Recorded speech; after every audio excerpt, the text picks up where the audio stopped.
I'm Matt Parker with Forbes Breaking News. Senator Dianne Feinstein discussed, quote, people-to-people relationships between the U.S. and China during Wednesday's Senate Intelligence Committee hearing. The California senator asked how the U.S. could, quote, bring people relationships back into the equation with China. The former Commerce Department's Assistant Secretary for Industry and Analysis shot back, asking, how do you have a healthy relationship with a country that is, quote, engaging in propaganda of how the United States is bad? Listen in for the full exchange. Just for a moment, my experience with China goes back to when I was mayor of San Francisco. And one of the things I wanted to do was establish a relationship with the Chinese city. We picked Shanghai. Wang Dahan was mayor. We established a relationship.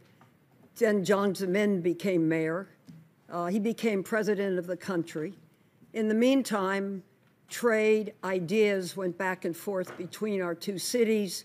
We took Chinese students. We had all kinds of exchanges going on. And I felt it really worked. Now what I see today is all of that kind of thing is gone. And the people-to-people relationship, which is so intrinsic to friendship and progress and faithful trading, has changed to a much more hardened situation. And I really very much regret that because, I will never forget those of you that knew Jiang Zemin when he was president of the country know he also sang. And it was the kind of relationship where you could sit down with a group of people, have dinner. He would sing a few songs, and it was amazing. And now all that is different. How do we bring people relationships back into the equation? As I review my material, it's all hard-edged. It's all companies. It's all economy. But relationships matter. And I deeply believe that. So if any of you must know China, have ideas, I would certainly welcome them.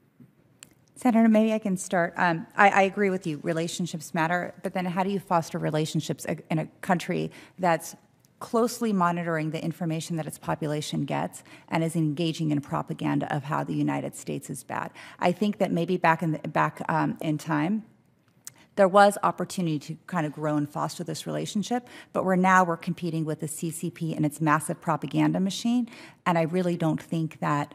I think our efforts will be exploited, and I just don't think the CCP wants that. So you don't think China can change from where it is today? I always think if countries... it has changed in the past as it has? Yeah, I always think... I was born in Iran, and Iran was very different then than it is today. Iran so isn't countries China. Can change. Right, countries can change for better or for worse. I think under this current CCP leadership, with President Xi, China will not change. It's only going to get... more and more combative with the United States? Well, I'll tell you, I would like to do my utmost as a United States Senator from California to try and restore the roots of friendship that once existed and enabled the beginning of the entire trade agenda. So if anybody has any thoughts, I would welcome them. I listened carefully to what you said, and I understand that a hardness has entered into this relationship, and I think all of us ought to try to change it because this is a huge country with smart people and a dynamism that can make the world better if we're able to make the contacts, the agreements, and the changes to bring it into the modern day without negative influence. So I just wanted to say that. Thank you very much. Dr. Murdoch, I just wanted to add one thing. You asked her ideas, and I think that's really where we're going to have to continue to look because there are challenges on the ground. However, I just wanted to, from a more encouraging perspective, add 2 points. One, if you view China as purely out to destroy us, like that's all they want to do, I think that mind view actually limits options. I actually don't think their sole purpose is to destroy us. They want respect. They want a place at the table. They want to be able to not remove the vulnerabilities they feel like they have. I'm not saying these are benevolent, by the way, but I think viewing them as a competitor and viewing that there's things that will be worth working on together and there's things that are not worth working on together.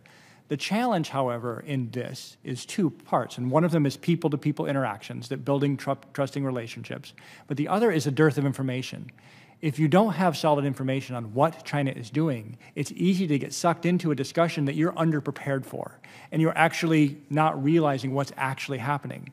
And I think the U.S. government can raise raise the bar, if you may, and understand more about China by investing more in our analysis capability, and then arm people who are engaging personally so that they aren't going to get swept in the wrong way because they don't understand the context, and can negotiate through a strength of knowing and power. And I do believe that those personal relationships ultimately will make a difference, but I would encourage that those relationships be well informed. Senator Collins. Thank you, Mr. Chairman.